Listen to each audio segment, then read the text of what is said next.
Radio Enlace Internacional. El programa de Radio Nederland sobre radio, televisión, satélites y medios de comunicación. Con Alfonso Montealegre y Jaime Wagner.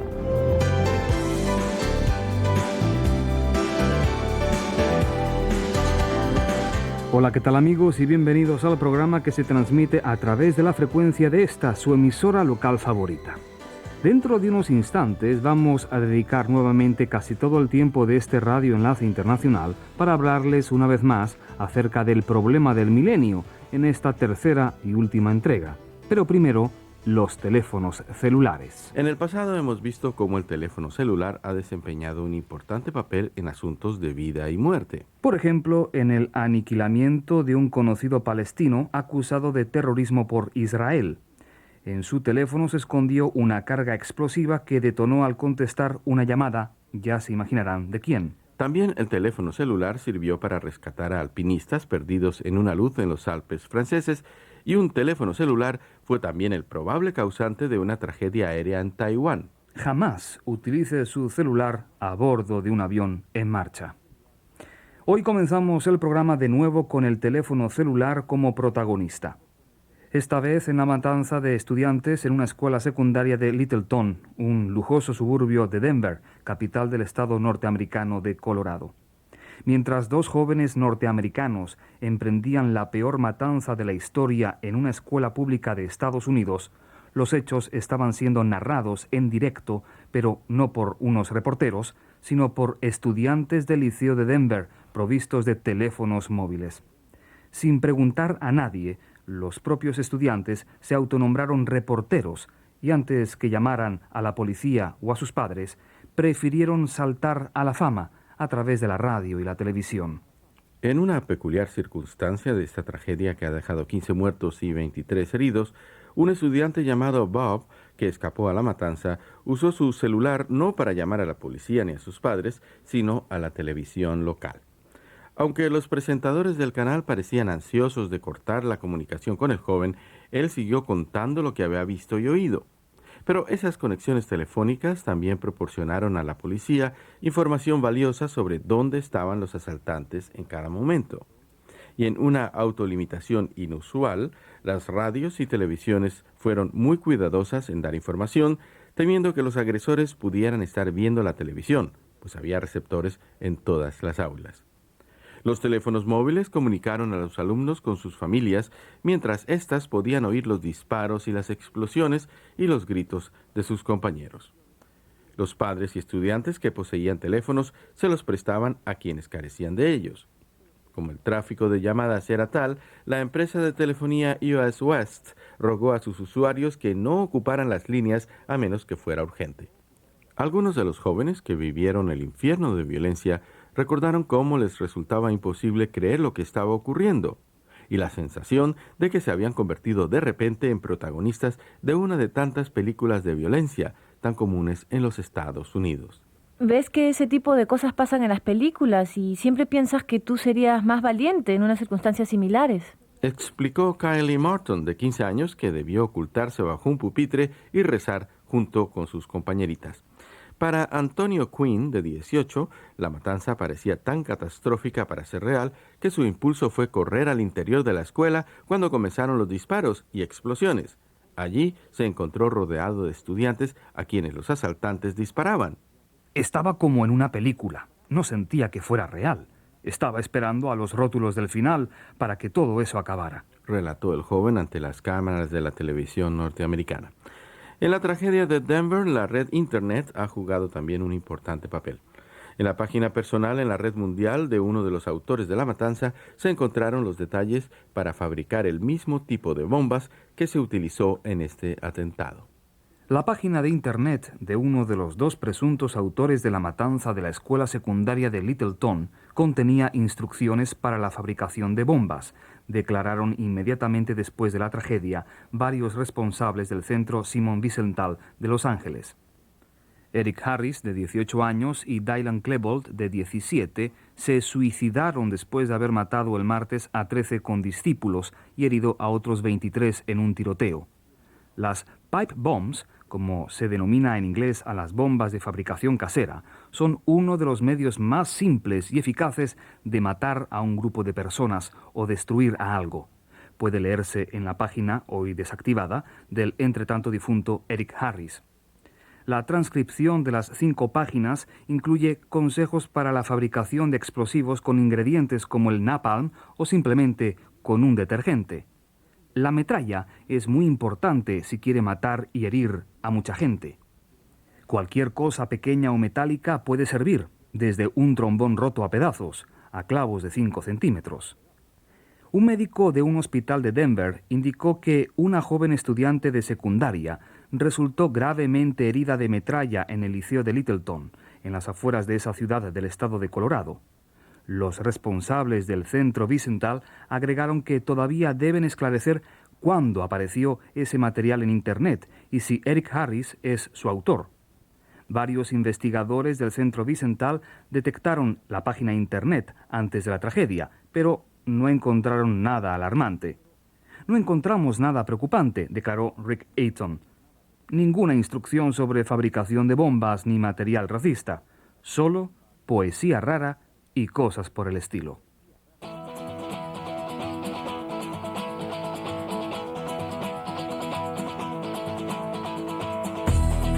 Con corriente alterna o continua, cuerda o batería, Radio Enlace es primera sintonía.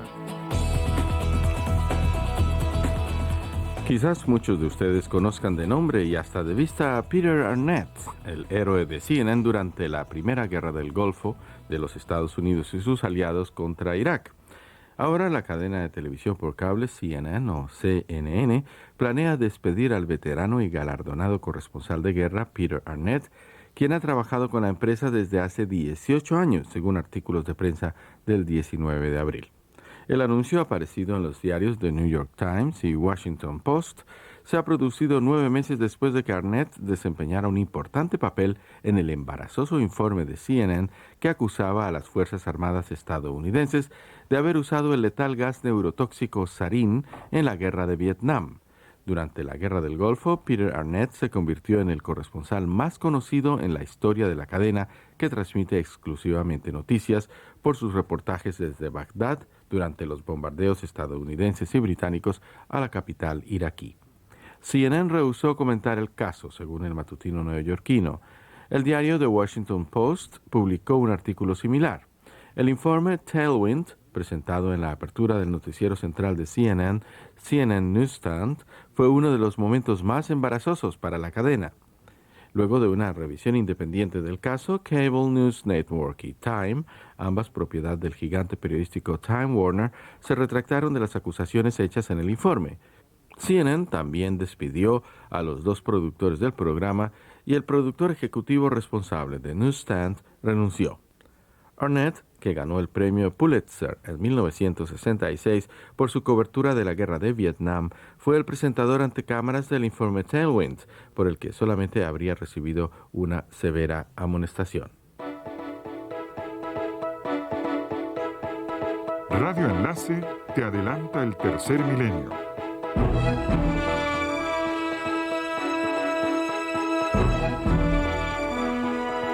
Continuamos con la tercera parte de una serie de 3 sobre el problema del milenio. Las 2 semanas anteriores, Alfonso Montealegre conversaba con Daniel Pérez, un joven periodista español, quien nos acompañará durante algunas semanas más, sobre el problema del año 2000. En esas 2 oportunidades vimos las causas del problema y también sus eventuales soluciones. Pero bueno, veamos o escuchemos qué es lo que vamos a ver hoy sobre el famoso Millennium Bug o problema del milenio. Bueno, Daniel, esta última charla aquí en Radio Enlace sobre los problemas del año 2000 o el problema del año 2000. Bueno, yo diría los problemas porque ese problema va a generar muchísimas cosas. Vamos a hablar ahora, por ejemplo, vamos a especular tú y yo aquí, uno experto como tú, que has leído más que yo sobre el problema del año 2000. Yo lo que he leído es lo que le he informado aquí junto con Jaime Baguena a los oyentes de Radio Enlace sobre lo que se llama el problema del milenio, pero tú traes un poco más de información. A ver, vamos a tratar de especular sin engañar sobre las posibles consecuencias del problema del milenio. Empecemos por casa, o sea, empecemos en España.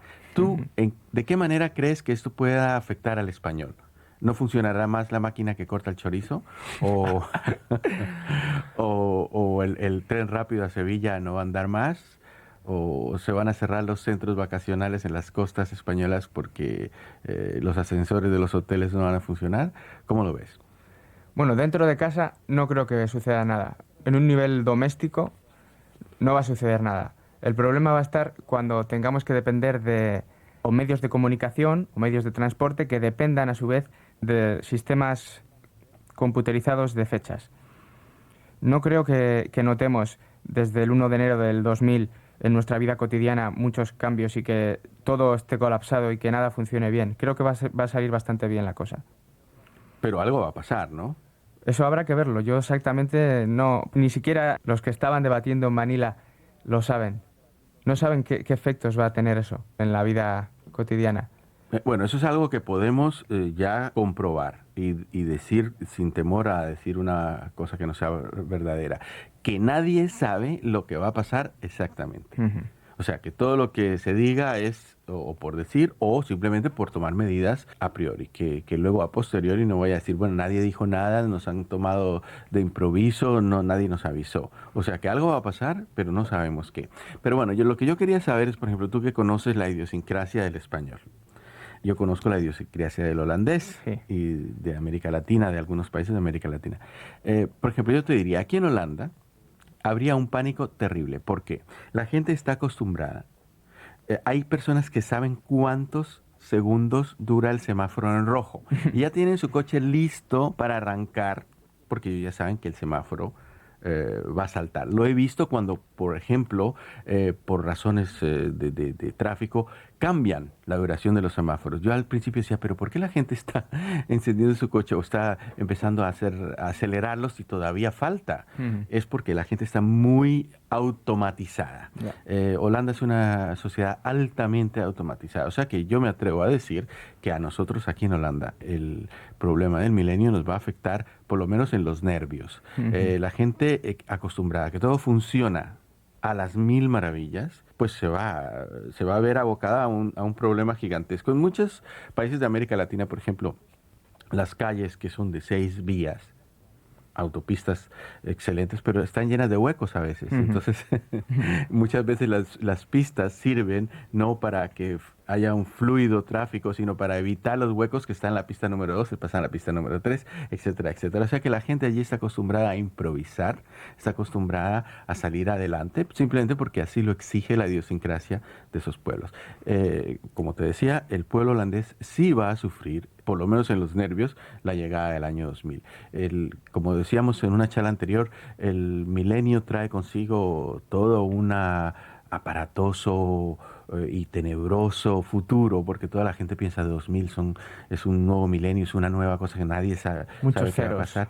Muchos ceros. Además que está en peto, que está por venir muchas cosas, por ejemplo, sondas espaciales que han sido enviadas a Venus, a Marte, a un cometa, a las lunas de Júpiter. Esto no lo han mandado así, sino que las computadoras de la NASA, las computadoras de los europeos, de los programas espaciales europeos, sabían de antemano que para el año 2000 habría que darle al público algo que concordara con el nuevo milenio. O sea que se han empezado a lanzar sondas hace ya muchos años para que con la llegada del milenio lleguen también nuevas noticias y ya ustedes verán y oirán aquí en Radio Enlace cómo vamos a estar mirando muy de cerca, por ejemplo, la superficie de la luna Europa, que es una luna muy rara porque nosotros hacemos, la luna para nosotros es ese satélite redondo, misterioso, a pesar que está tan cerquita, que afecta nuestra forma de ser, que afecta nuestros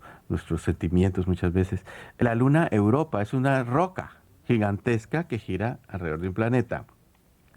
Y entonces se ha lanzado una sonda para que esa luna de nuestro sistema solar sea vista en nuestras pantallas de la televisión. O sea, la gente va a estar asombrada con la boca abierta mirando eso. A no ser que el problema del año 2000 dañe todos los televisores como mucha gente espera. Algo va a pasar. Yo estoy seguro, al igual que tú, de que algo va a pasar, pero que no hay que tener miedo. ¿Cómo ves tú en la idiosincrasia del español? ¿En qué puede llegar a afectar a la sociedad española la llegada del milenio? Pues yo creo que no estamos tan bien acostumbrados como en Holanda. Nuestra burocracia siempre ha tenido algunos fallos y yo creo que más de una vez, ante problemas que se presenten después del año 2000, la gente actuará pues simplemente rompiendo las facturas y diciendo, bueno, esto es lo del efecto 2000, ya sabes, tú y yo quedamos en que has pagado y has pagado, o, ¿sabes? Sí, pero el holandés no va a pensar así, el holandés va a pensar, Dios mío, me están cobrando y tengo que pagar, Claro. aunque no sea justo. Así que el español en eso se lo va a tomar más Sí, a yo la creo ligera. que dirá, va, ¿para qué? Papeles. Si lo hemos hecho toda la vida sin ordenador, ahora ¿por qué con ordenador otra vez? Pues otra vez sin ordenador. Ya está, Ajá. resuelto. Y para los diexistas españoles no tienen que preocuparse porque su aparato de radio seguirá funcionando. Mientras siga habiendo emisiones, yo creo que sí lo podrán recibir, ¿eh? O sea que no van a parar las emisiones de radio y televisión. Yo creo que los satélites no van a colapsarse, ¿eh? Imagínate que los chips de los satélites que rodean la Tierra, ya entre tanto hubo una cantidad enorme de satélites, que haya un colapso total. Habría no habría nada. Las noches estarían libres para el amor, para la amistad, para la lectura, porque no habría más televisión y la radio también sufriría muchos aspectos, ¿no? Bueno, siempre quedaría la televisión por cable. Bueno, pero la televisión por cable se alimenta su señal por satélite. Entonces nos quedamos otra vez en las tinieblas. Pues Pero sí. tendría su gracia.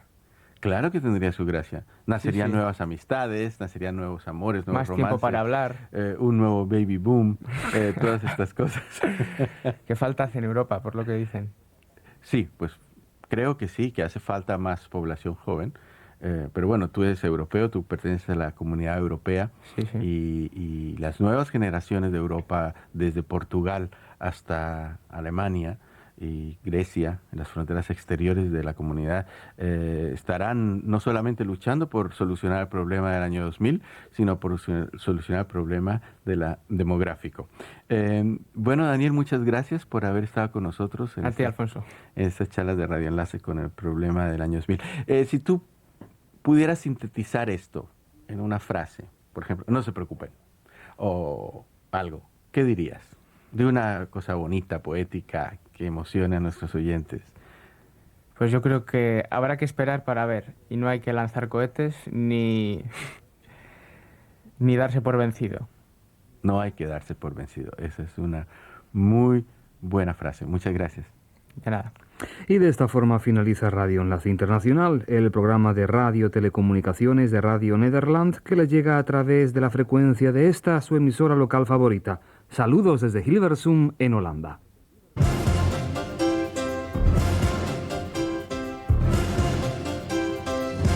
Radio Enlace Internacional es una producción de Alfonso Montealegre y Jaime Báguena para Radio Nederland. Todos los derechos reservados.